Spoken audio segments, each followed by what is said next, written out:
So, good morning, dear students. Am I audible? Somebody please respond. Am I audible? Yes, sir. Yeah, thank you, Chandrasekhar. Okay, today we'll start module 4. So, module 4 talks about end-to-end protocol and also talks about congestion control. So, coming on to the today's class agenda, we'll start what is exactly end-to-end protocol and how exactly where it exactly it is being used. So before that, let us see the entire syllabus of this particular module 4. So we have introduction to end-to-end protocol and congestion, and we have initially it is divided into 4 different protocols services. So out of which 2 services we have to study. That is a simplex duplex service. We call it as UDP. The second one, reliable byte stream service, is TCP. And we have to study about real-time transmission control. Also, we have to discuss some other services. So, for our syllabus, we have only 2 services, that is UDP and TCP. Apart from that, we also study some techniques, that is queuing discipline techniques, how exactly TCP will control the congestion and what are the congestion avoidance mechanism. So that is what we have in this particular syllabus. Moving further, what is exactly end-to-end protocol is all about? See, we know very well in TCP/IP model, so we have only 4 layers, and out of these 4 layers, transport layer will provide process-to-process communication. Process-to-process communication. So your entire task is subdivided into processes, and process-to-process communication happens in this layer. So that is end-to-end communication. So we are going to discuss about this particular concept in today's class. Right. Moving on to the first one. The previous 3 chapters we have discussed the various techniques that can be used to connect together a collection of computers, ranging from simple Ethernet to wireless network and to the global, internetwork. So we just discussed about connecting various types of computers. So that is we had discussed in previous three chapters, and this particular chapter we'll focus on the problem that is host-to-host packet delivery service. So that is what you call it as process-to-process communication channel. Moving further, the role played here by the transport layer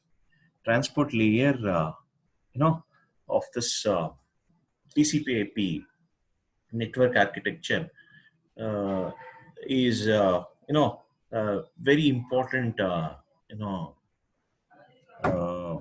communication layer that supports communication between the program running at one end of the computer to another end.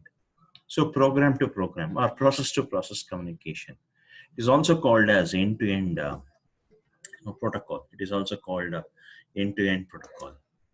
Further, so two forces shape the end-to-end protocol. From the one is from the above layer. So you have seen the architecture. Transport layer, below you have internet layer, above you have the application layer. So from the above, the application level process that uses services have certain requirements, and the following list itemizes some of the common properties that transport layer protocol can be expected to provide.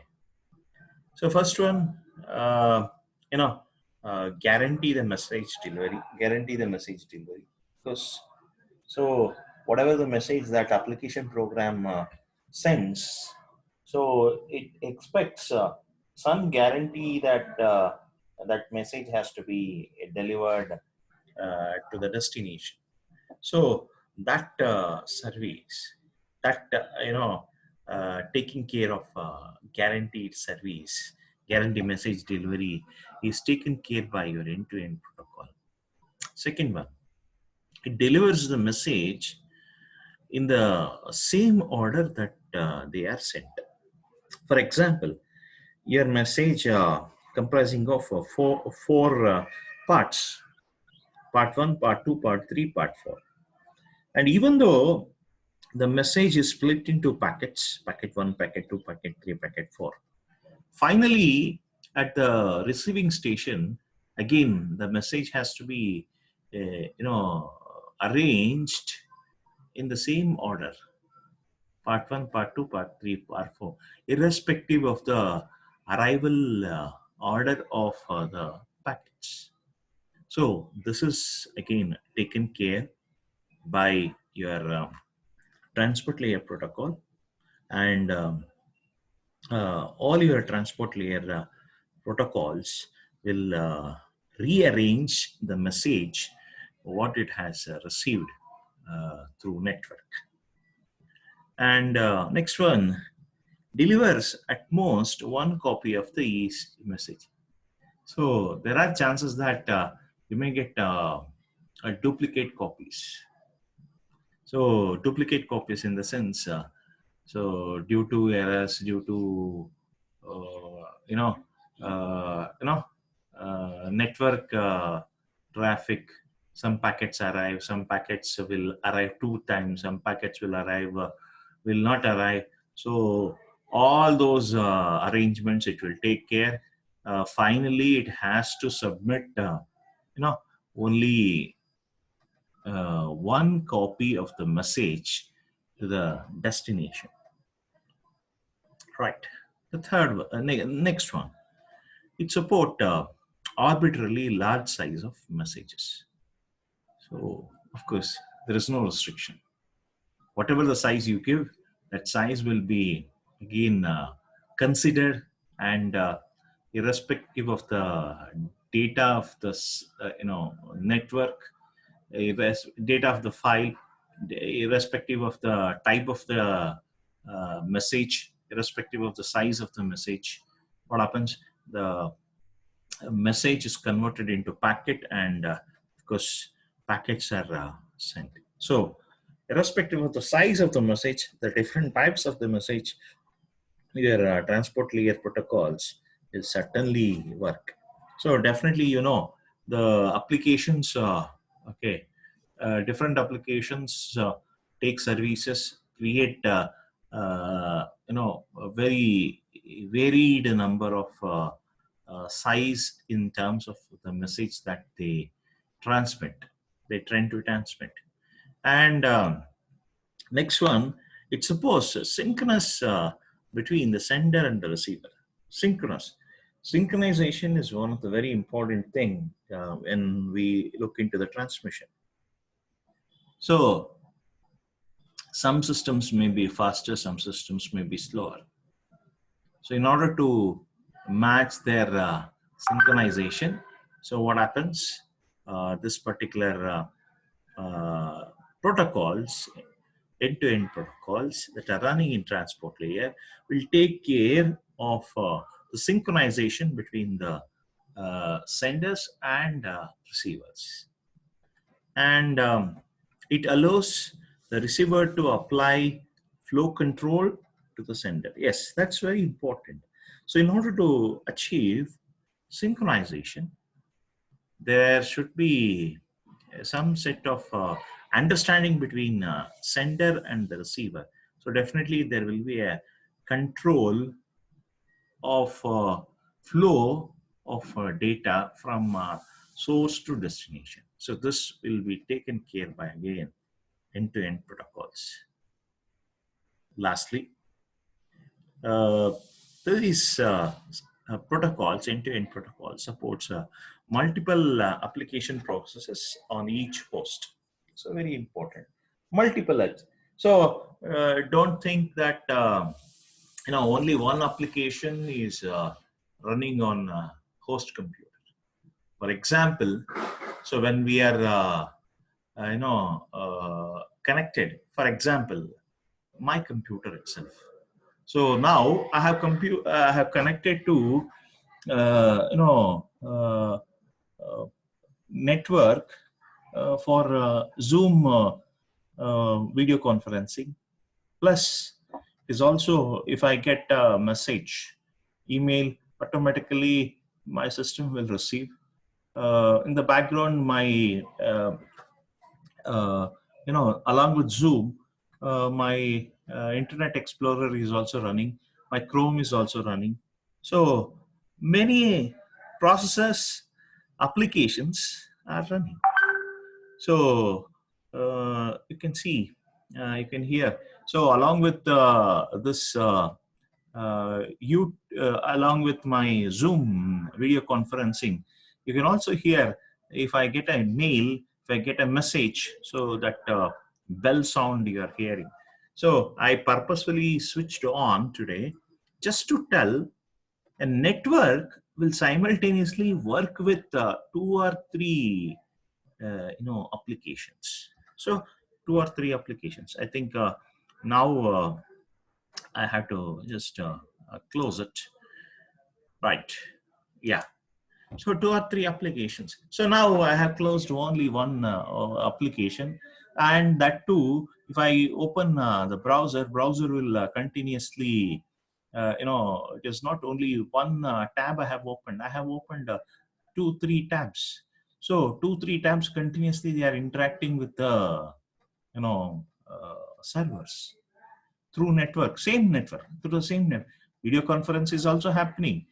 Download is also happening, and also in one other tab, what happens? It is downloading the file. In another tab, it is continuously monitoring the email server. In another tab, continuously monitoring the WhatsApp messages. So if I get a message, automatically it will pops up. So it is the kind. So that means there are multiple applications, processes running. So all those processes has to be supported,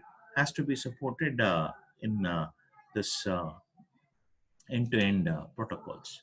So that is towards the application side.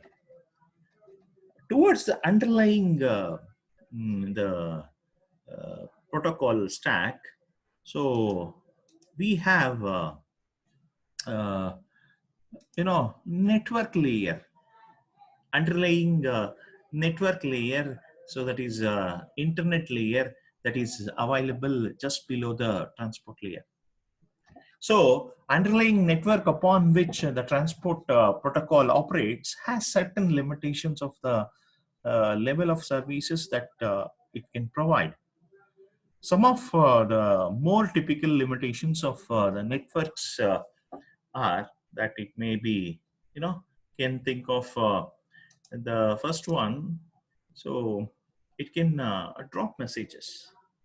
Suppose if it is a corrupted one, if it is a duplicate one, the message has to be dropped. That means the checking of whether the message or the packet that you receive is correct one or not. If it is not correct one, it is not relevant one, so it has to drop.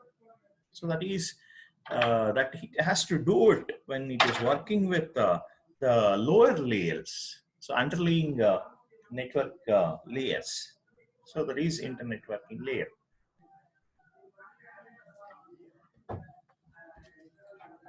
Next, reorder the message.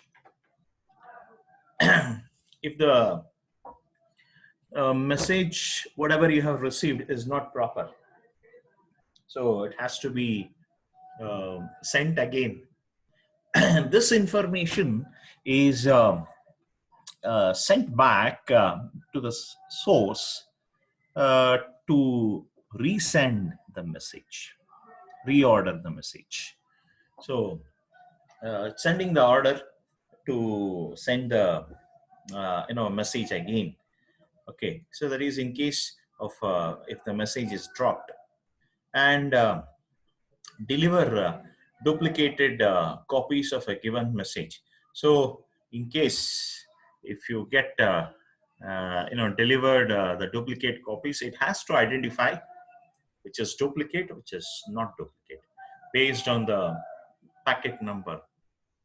Certainly it will analyze. And we have seen we have a sliding window protocol. In the sliding window protocol, if the packet number is already moved or slided, the window which is slided, so then it will definitely assume that the packet what you are getting is a duplicate copy of the packet. So with that technique, certainly it will drop it and limit the messages to some finite size. So maybe from higher level layers, application layer, you will get 5 GB of data, 2 MB of data, 4 KB of data. So irrespective of the size, but when it is going either on TCP protocol or UDP protocol, the size of the TCP and UDP protocol packets are fixed. So even though you get a different set of sizes, so it has to limit the message that it has to transmit to some finite size. This finite size depends upon the administrator to administrator, or the what type of protocol application that you are using, what type of protocol you are using. Suppose if you are using UDP protocol, it's a different size. If you are using TCP protocol, you are using a different size. So you can configure. I think we have seen in the lab how we can configure the message or the packet size. So with that, we can limit some finite size. So we can operate the entire transmission with some fixed size. So that is possible with respect to end-to-end protocol in order to deal with various sizes of messages. Next, this will deliver the message after an arbitrary long delay. Sometimes what happens, it has to consider the delay also, network traffic also. Network traffic, sometimes there will be congestion, and congestion will be rectified after 1 or 2 minutes. So during that time, the entire message has to be kept in the router itself or in that particular layer itself, and later it has to be passed to the underlying layer, so that it has to be done by your end-to-end protocol. So further, your transport layer looks at algorithms in the context of 4 representative services. First one, synchronous demultiplexing service. So simple asynchronous demultiplexing services. So asynchronous service, asynchronous means there is no sync, there is no permission, there is no permission required. So asynchronous talks about what we call the UDP protocol. UDP protocol comes here. Reliable byte-oriented service. Reliable byte-oriented service. What we have is TCP. Reliable service is what TCP is all about. And another service is a request or a reply service. So it's a client server mode. We have seen that. So using sockets, once you request for some data, so that data will be responded. So requested data is responded through sockets. Request or reply service. A service for real-time applications. Real-time applications. What we are using right now is a real-time application. Zoom. The video conferencing is a real-time application. Live streaming, live audio, all those things, we call it as, real-time applications.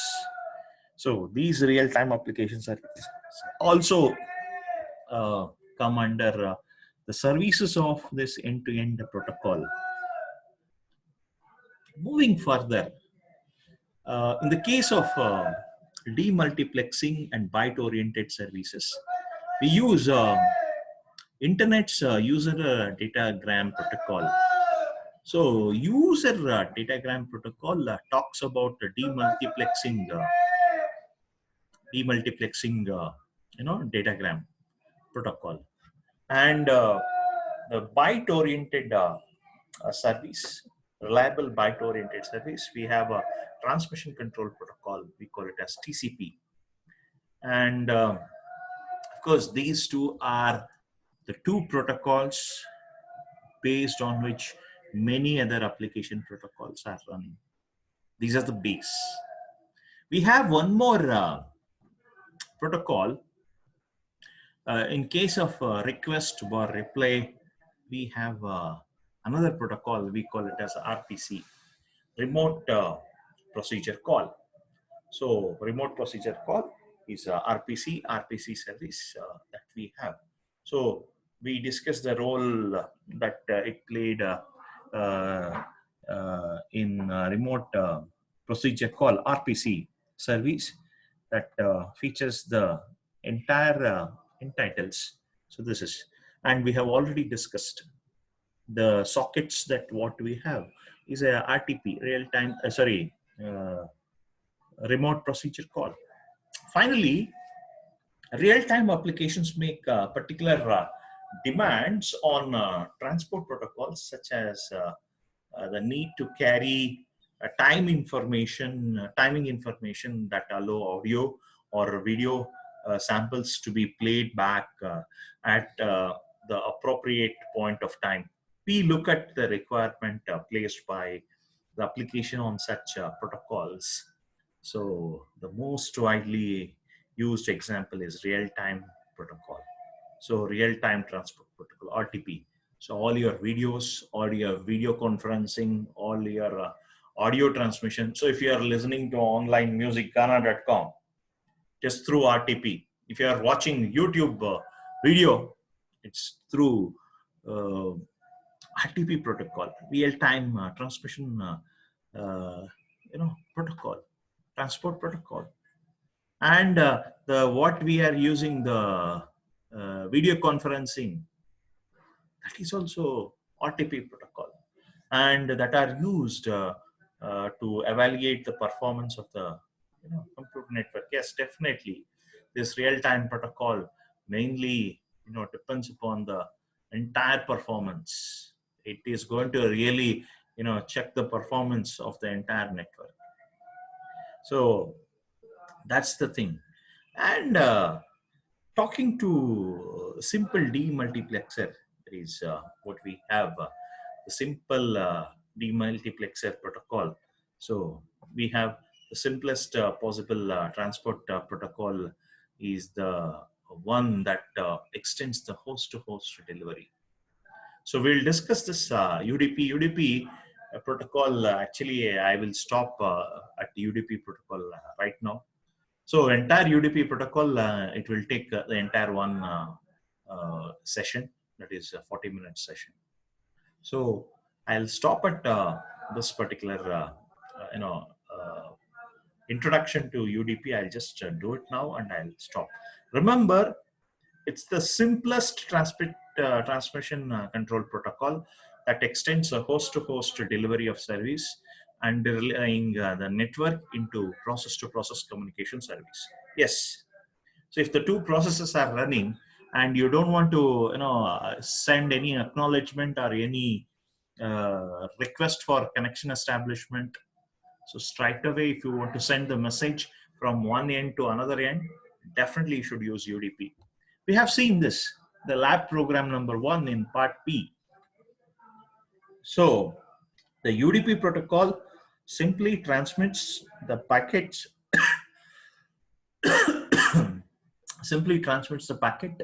to its destination without establishing the connection, and it will never wait for acknowledgement. It will simply transmit, and that has to be sent to the destination. That is there are likely to be many processes running on any given host. So the protocol needs to add a level of demultiplexing. So why it is called multiplexing and demultiplexing protocol? Because there are multiple processes are running in the application layer, and these application protocols will simultaneously transmit the data. For example, I'm running UDP now. I'm running RTP, real-time protocol. So my video conference is going on. Similarly, my download is happening. FTP is running, and my SMTP, simple message transfer protocol, is also running in the background. So constantly one of my tab Chrome tab is searching for the messages, waiting for the messages, waiting for SMS, waiting for WhatsApp message, waiting for what do you call the email. So simultaneously 2-3 applications are transmitting the data together. So when they are simultaneously working, that means many processes are running at the same time on a given host. Okay, yeah, host is here, but what happens when they are simultaneously transmitting the data? Definitely, we have to make use of multiplexing and demultiplexing. So multiplexing and demultiplexing should be supported in UDP. So the protocol needs to add a level of demultiplexing, thereby allowing multiple application processes on each host to share the network resources, and of course transmit the data simultaneously, transmit the packets simultaneously. It has to transmit. So apart from this requirement, the transport protocols add no other functionality to best effort service provided by the underlying network. So definitely, so multiplexing happens at the transport layer because multiple applications run simultaneously and transmit the data through network simultaneously. So your transport layer should handle very much delicately all these messages simultaneously, and through a technique called multiplexing and demultiplexing. And whenever you think of multiplexing and demultiplexing, definitely UDP comes into the picture. User datagram protocol will come into the picture. So we'll discuss that user datagram protocol okay in the next upcoming session. So internet datagram protocol, it is also called internet user datagram protocol. So UDP is also called internet's user datagram protocol, is also one of such example of transport protocol. We call it as UDP. So UDP is a connectionless and it is end-to-end multiplexing, demultiplexing, process-to-process communication protocol. So we'll discuss in detail about the UDP, what is the frame format of UDP, how exactly UDP works. We'll discuss in the next upcoming class. That's all from today's class. So next class we'll be discussing about UDP and TCP. What is their frame format? How they are together? How they are different? So we'll discuss in detail. That's all for today's class. Have a wonderful day. The entire class video is available in this website, and also uh, the study material related to module 3, module 1, 2, 3, and even the fourth module which is running is available in this particular link. So kindly make use of this and have a wonderful day. That's all for today's session. Thank you.